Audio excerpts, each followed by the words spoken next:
Hello students, last class हम लोगों ने डिस्कस किया about limitations of Ohm's law, resistors, carbon resistors, colour code and combination of resistance. In this class we will discuss a new topic that is cell. So आप सभी लोग cell से परिचित होंगे कि सेल क्या करता है. Cell converts electrical energy into chemical energy and chemical energy into electrical energy. So cell का वर्क क्या होता है, ये केमिकल एनर्जी को इलेक्ट्रिकल एनर्जी में कन्वर्ट करता है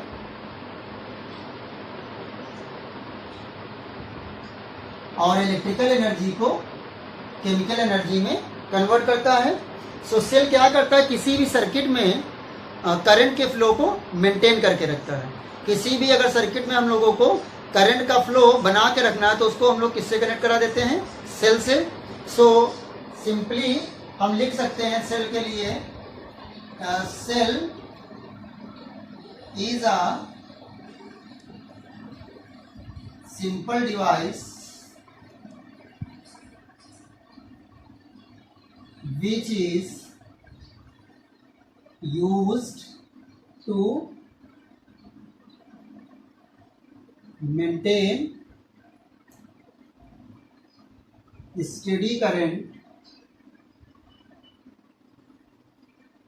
in an electric circuit. Cell किसी इलेक्ट्रिक परिपथ में वैद्युत धारा के प्रवाह को बनाए रखता है. तो cell is a simple device that is used to maintain steady current in an electric circuit. So simply cell में क्या होता है, एक इलेक्ट्रोलिटिक सोल्यूशन होता है. मान लेते हैं ये हम लोगों का कोई कंटेनर है और इसमें किसी इलेक्ट्रोलिटिक सोल्यूशन को हमने फिल कर दिया और इस इलेक्ट्रोलिटिक सोल्यूशन में मान लेते हैं दो इलेक्ट्रोड हमने इसमें डिप कर दिए. अगर इस टाइप से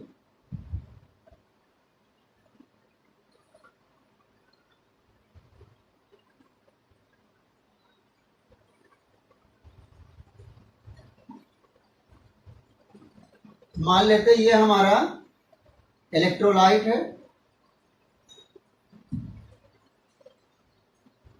और ये हम लोगों के इलेक्ट्रोड हैं.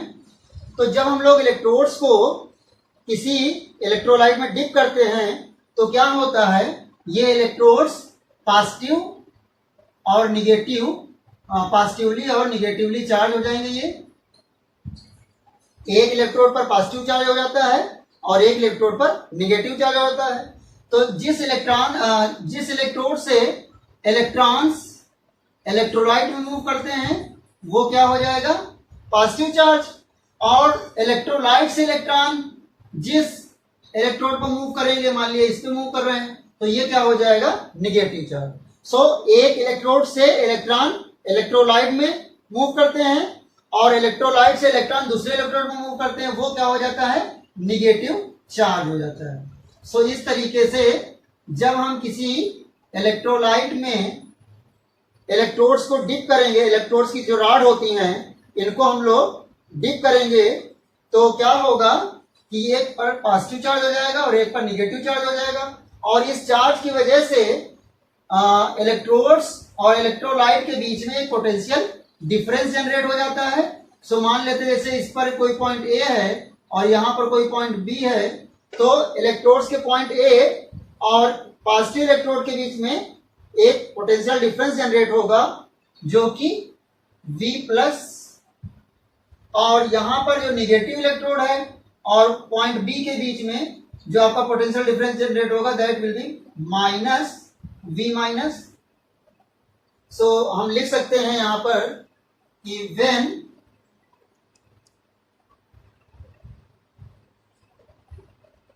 Electrodes are immersed in an electrolytic solution then they become positively or negatively charged, and hence a potential difference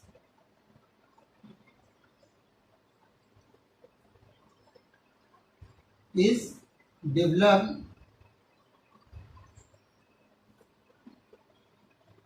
between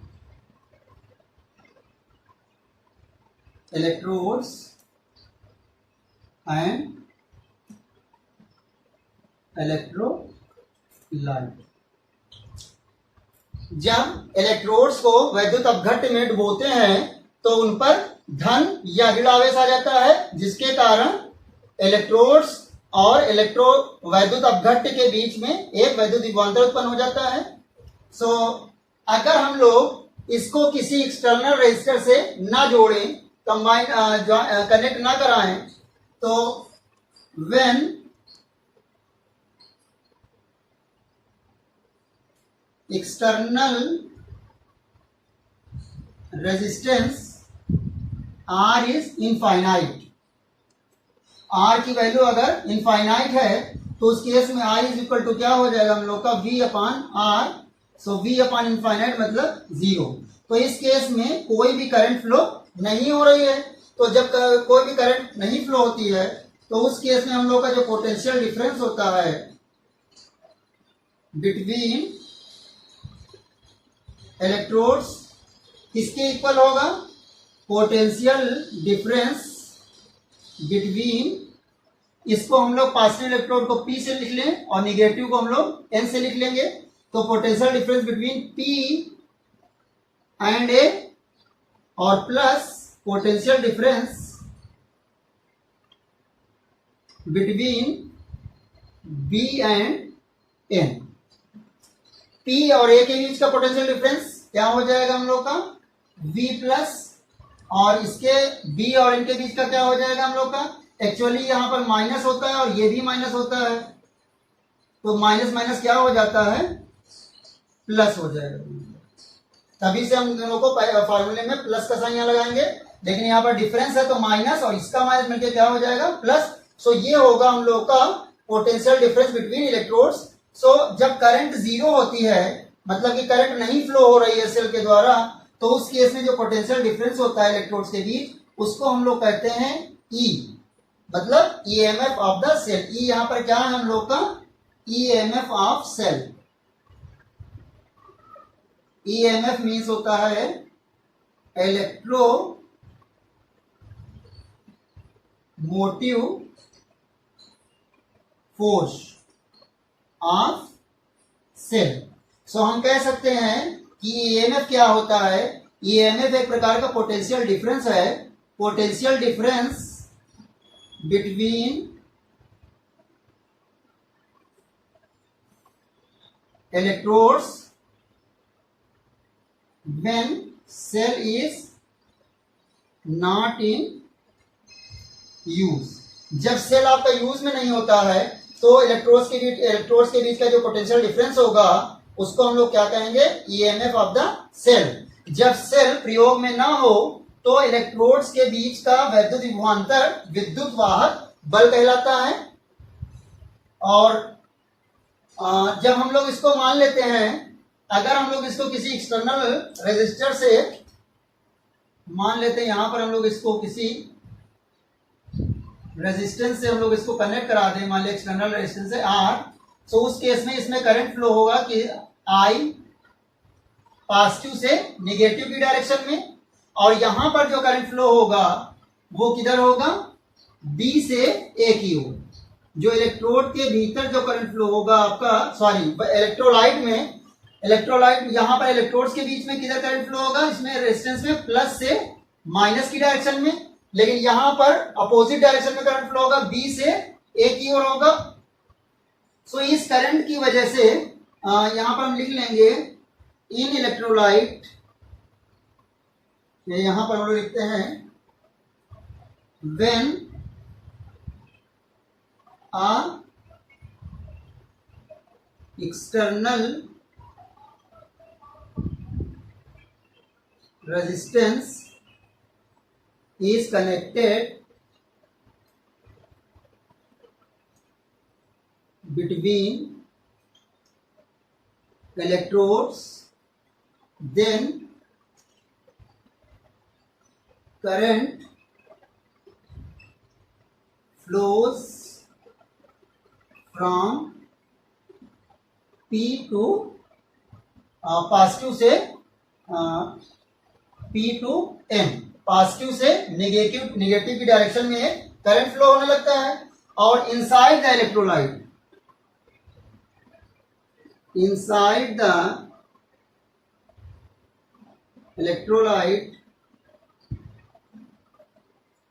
current flows from B to A। यहां पर जो करंट फ्लो होगा वो किधर होगा? B से A की डायरेक्शन में होगा। सो अब हम लोग का जो पोटेंशियल डिफरेंस होगा, पोटेंशियल डिफरेंस बिटवीन, तो एक पहले हम लोग इसको नोट कर लेते हैं, इतना आप लोग नोट कर लीजिए। सो स्टूडेंट्स, जब हम लोग का एक्सटर्नल रेजिस्टर आपका यहां पर कनेक्ट होगा तो जो करंट फ्लो होगी, तो अब हम लोग का जो पोटेंशियल डिफरेंस रहेगा, potential difference between electrodes, that V is equal to हो जाएगा potential difference between P and A plus potential difference between A and B plus potential difference between B and N। So जो हम लोगों का रहेगा P और A के बीच और B और N के बीच, ये हम लोग पहले भी देख चुके हैं, कितना हो जाएगा? V plus V minus. अब जो पोटेंशियल डिफरेंस आपका A और B के बीच होगा, सो यहाँ का जो आपका करंट फ्लो हो रहा है, ये आपका जो एक्सटर्नल ये करंट है इसके अपोजिट डायरेक्शन में है। सो यहाँ पर एक पोटेंशियल का ड्रॉप होगा, that V is equal to क्या हो जाएगा? I into R। सो इसके बीच का जो पोटेंशियल डिफरेंस होगा वो इससे माइनस हो जाएगा, और इसको हम लिख लेंगे I into small r. So यहाँ पर I इंटू स्मॉल आर क्या है? V is equal to I into, यह लिख सकते हैं I into R is equal to small v, और it is potential drop in electrolyte. So यहां पर V क्या हो जाएगा हम लोग का? V इज इक्वल टू हो जाएगा V plus V minus, sorry यहां पर हो जाएगा I इंटू R, और V प्लस V माइनस को हम लोग क्या लिख देंगे? E। सो सिंपली हम लोग का फॉर्मूला क्या बन जाएगा? V is equal to E minus I R। अब चूंकि यहाँ पर हम लोग V इज इक्वल टू क्या होता है? I इंटू R के इक्वल, सो यहाँ पर V हम लोग क्या लिख देंगे? I into R is equal to E minus I R। So simply यहाँ पर हो जाएगा हम लोग का I R को इधर ले आए हम लोग, I R plus I R हो जाएगा बराबर E के। सो यहाँ पर कॉमन हो जाएगा हम लोग का I R plus R is equal to क्या हो जाएगा हम लोग का? I इज इक्वल टू क्या हो जाएगा? E अपान R प्लस R। सो सेल से हम लोगों की मैक्सिमम करंट कब फ्लो होगी? For I maximum R should be क्या होना चाहिए? 0।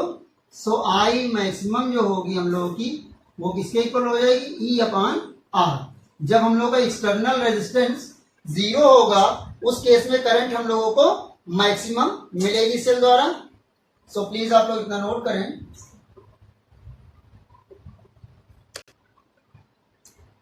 सो स्टूडेंट्स, अब हम लोग डिस्कस करेंगे कॉम्बिनेशन ऑफ सेल्स के बारे में। सो सेल्स को हम लोग दो तरीके से कनेक्ट करा सकते हैं, एक तो सीरीज में और एक पैरेलल में। सो सीरीज में क्या होता है, मान लेते हैं कि हमारे पास n सेल्स को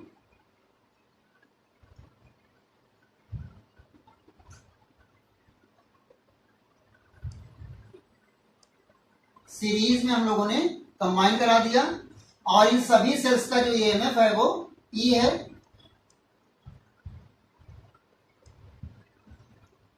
और सभी सेल्स का जो आपका इंटरनल रेजिस्टेंस है वो R है।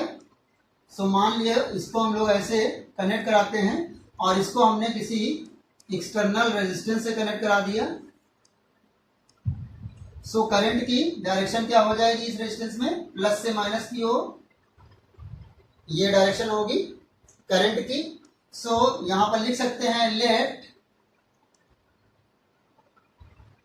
n cells whose EMF is E and internal resistance is R are connected in series। सो इन सभी सेल्स में जो आपके द्वारा क्या होगा, करंट I प्लस से माइनस की डायरेक्शन में फ्लो होगा, लेकिन इनके यूनिट्स के बीच में जो पोटेंशियल का डिफरेंस रहेगा वो अलग अलग रहेगा। यहां पर मान लेते हैं कोई पॉइंट है A और यहां पर कोई पॉइंट है B और यहाँ C है, ऐसे ही हमारे लास्ट में पॉइंट है कोई N। तो हम लोग का जो V और A और B के बीच का पोटेंशियल डिफरेंस होगा that will be VA minus VB is equal to क्या हो जाएगा, E minus I R1। Similarly हम लोग का क्या हो जाएगा, VB minus VC is equal to क्या हो जाएगा, E माइनस I R2। ऐसे ही हम लोग जब लास्ट में पहुंचेंगे तो यहाँ पर क्या हो जाएगा, हम लोग का VN माइनस 1 और VN इज इक्वल टू क्या हो जाएगा, E माइनस I R2। अब अगर हम लोग A और N के बीच का पोटेंशियल डिफरेंस निकालें तो हमको इनको सबको कंबाइन कराना होगा। तो हम यहाँ लिख सकते हैं simply potential difference between A and N किसके इक्वल हो जाएगा, हम लोग का VA माइनस VN इन सभी के सम के इक्वल हो जाएगा। सो क्या हो जाएगा, E minus IR1 plus E minus IR2 plus dash dash dash E minus IRN। So simply हम लोग के E जब ऐड कर देंगे सभी तो क्या हो जाएगा, NE और माइनस I कॉमन लेंगे यहाँ पर हम लोग, अंदर क्या बच जाएगा, R1 plus R2 plus dash dash dash RN। लेकिन हम लोगों ने सभी का इंटरनल रेजिस्टेंस क्या मान रखा है, R। सो हम लोग सभी की जगह पे R लिख देंगे, R plus R dash dash dash कहां तक, N टर्म्स तक। तो ये क्या हो जाए सिंपली हम लोग का NE minus I into NR। So हम लोग का जो VA माइनस VN हो जाएगा that will be equal to NE minus N I R। अब VA A और N के बीच में जो रेजिस्टेंस है वो कितना है, R है। सो VA माइनस VN की जगह हम लोग क्या लिखते हैं, सिंपली IR। कि करंट कितना फ्लो हो रहा है इससे, रेजिस्टेंस से I एम्पियर का, और रेजिस्टेंस कितना है, R है। सो सिंपली इसके बीच का जो पोटेंशियल डिफरेंस होगा वो कितना हो जाएगा, potential difference V is equal to IR होता है। सो A और N के बीच का potential difference VA minus VN किसके इक्वल होगा, IR के। सो सिंपली यहाँ पर क्या हो जाएगा, NE माइनस N IR। अब हम लोग क्या करें, IR इसको इधर ले आएंगे तो प्लस का क्या हो जाएगा, ये NIR। सो ये E हो जाएगा, यहां पर हम लोग I कॉमन ले लेंगे तो R plus N R is equal to हो जाएगा हम लोग का यहाँ पर N E. So simply I is equal to क्या हो जाएगा हम लोग का N E upon R plus N R. अब यहां पर एक चीज अगर हम देखें कि अगर आर लिख दें यहां पर if R is very very greater than N R, जो एक्सटर्नल रेजिस्टेंस है वो इंटरनल रेजिस्टेंस सभी सेलों का जो इंटरनल रेजिस्टेंस है उससे अगर बहुत ज्यादा हो, मतलब कि जो आर की वैल्यू है वो सभी सेल्स के इंटरनल रेजिस्टेंस के सम से बहुत ज्यादा हो, तो उस केस में क्या होगा, हम लोग आर की कंपेरिजन में इसको नेग्लेक्ट कर देंगे, इसको यहां से हटा सकते हैं हम लोग। तो हमारा आई इज इक्वल टू क्या हो जाएगा N E upon are.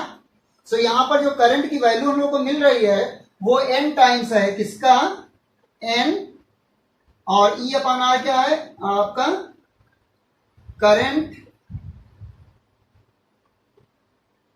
obtained from single cell. तो हम लोग की जो करंट यहाँ ऑब्टेन्ड हो रही है वो एन टाइम्स है किसका, जो सिंगल सेल से हम लोग को करंट ऑब्टेन्ड होगी उसका जो कितना है यहाँ पर करंट एन टाइम्स है। मतलब एक सेल से जितनी हमको धारा प्राप्त होगी उसकी एन गुना धारा प्राप्त होगी। कब, जबकि हमारा एक्सटर्नल रेजिस्टेंस इंटरनल रेजिस्टेंस से बहुत ही ज्यादा हो। तो यहां पर लिख सकते हैं हम लोग we should connect the cells in series when external resistance is very very greater than NR, या फिर लिख सकते हैं यहाँ, हाँ NR लिख सकते हैं यहाँ पर सिंपली। सो प्लीज आप लोग इतना नोट करें।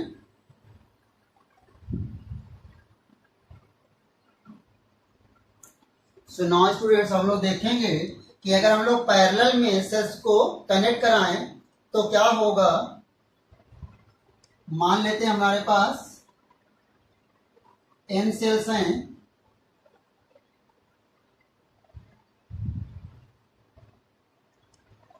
और इनको हम लोग पैरेलल में कंबाइन करा रहे हैं। सो सभी के पॉजिटिव टर्मिनल एक एंड से और निगेटिव टर्मिनल दूसरे एंड से कनेक्ट हो जाएंगे।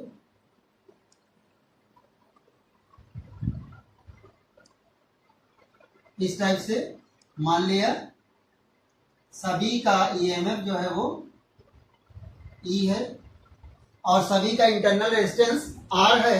तो यहाँ पर जो आप पॉजिटिव टर्मिनल से ये करंट आपकी फ्लो होगी पॉजिटिव से निगेटिव की ओर। सो इधर से ये करंट कितनी जाएगी I1, इसमें से I2 और इसमें से I3, और ये मान लिया हम लोग का NF है तो यहाँ पर IN हो जाएगा। इसको अगर हम लोग किसी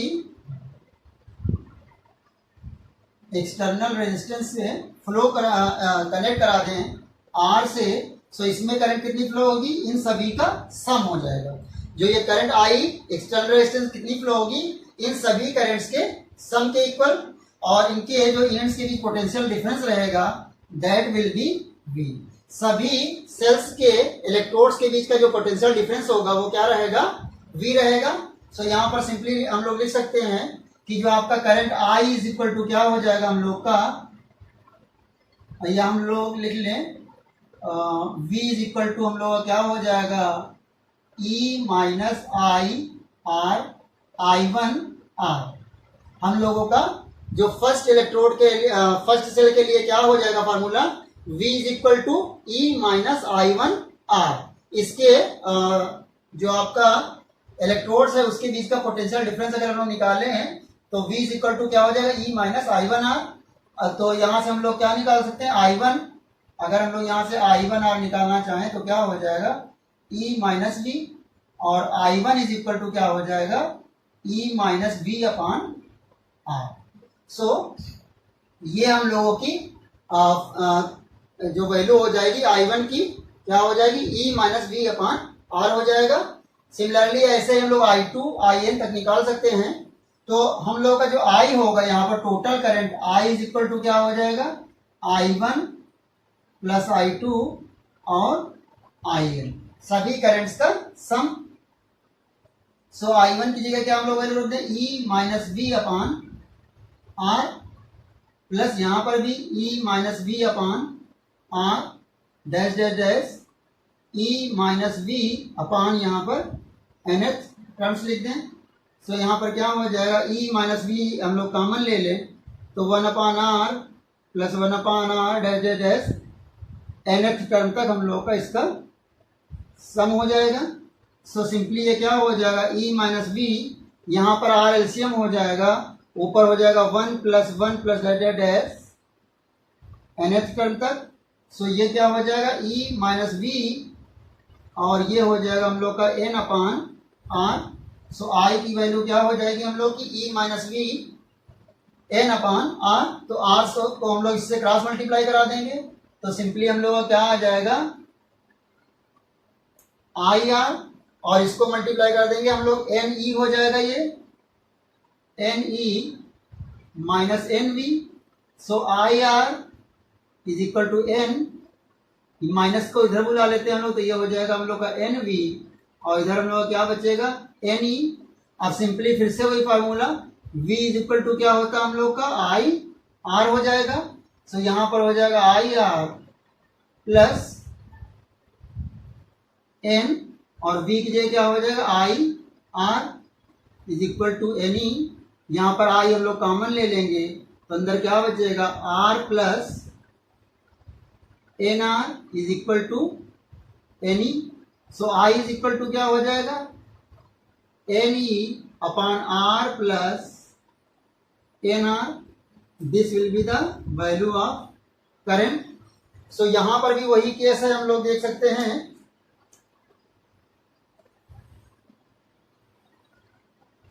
अगर यहाँ पर R is very very greater then NR, मतलब एक्सटर्नल रेजिस्टेंस जो है उस वो इंटरनल रेजिस्टेंस की कंपैरिजन में बहुत कम हो, मतलब इंटरनल रेजिस्टेंस जो आपका आंतरिक प्रतिरोध है, internal resistance is very very greater then external resistance. अगर स्मॉल आर कैपिटल आर से बहुत ज्यादा है तो उस केस में क्या होगा, हम लोग इसको निगलेक्ट कर देंगे।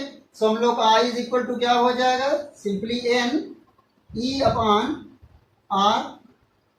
एक सेल से जो हम लोग को करंट मिल रही है उसका n टाइम्स मिलेगी, सो n, और यहां पर क्या हो जाएगा, current obtained from single cell. तो हम लोग को जो यहाँ पर करंट ऑब्टेन हो रही है वो सिंगल सेल से ऑब्टेन होने वाली करंट का कितना है, n टाइम्स है। मतलब अगर हम लोगों का एक्सटर्नल रेजिस्टेंस बहुत कम है इंटरनल रेजिस्टेंस की तुलना में, या ये कहें कि इंटरनल रेजिस्टेंस की वैल्यू बहुत ज्यादा है, तो हम लोगों को ज्यादा से ज्यादा मतलब मैक्सिमम करंट ऑब्टेन करने के लिए क्या करना पड़ेगा, सेल्स को पैरेलल में जोड़ सकते हैं।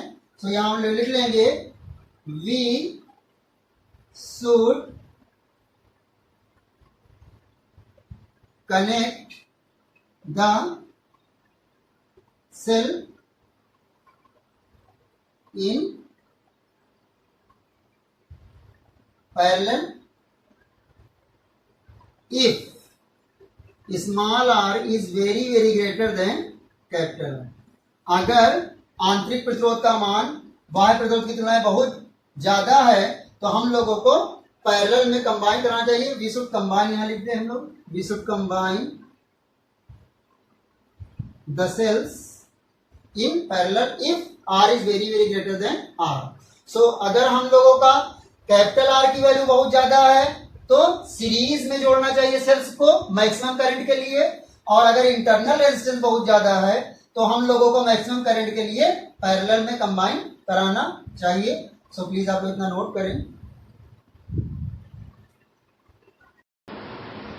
सो स्टूडेंट्स, आज का लेक्चर हम लोग यहीं पे समाप्त करते हैं। मिलते हैं नेक्स्ट वीडियो में जिसमें हम लोग डिस्कस करेंगे about Kirchhoff's law and Wheatstone bridge. So please आप लोग नेक्स्ट वीडियो के अपडेट के लिए चैनल को सब्सक्राइब जरूर कर लें। तब तक के लिए बाय बाय, थैंक यू।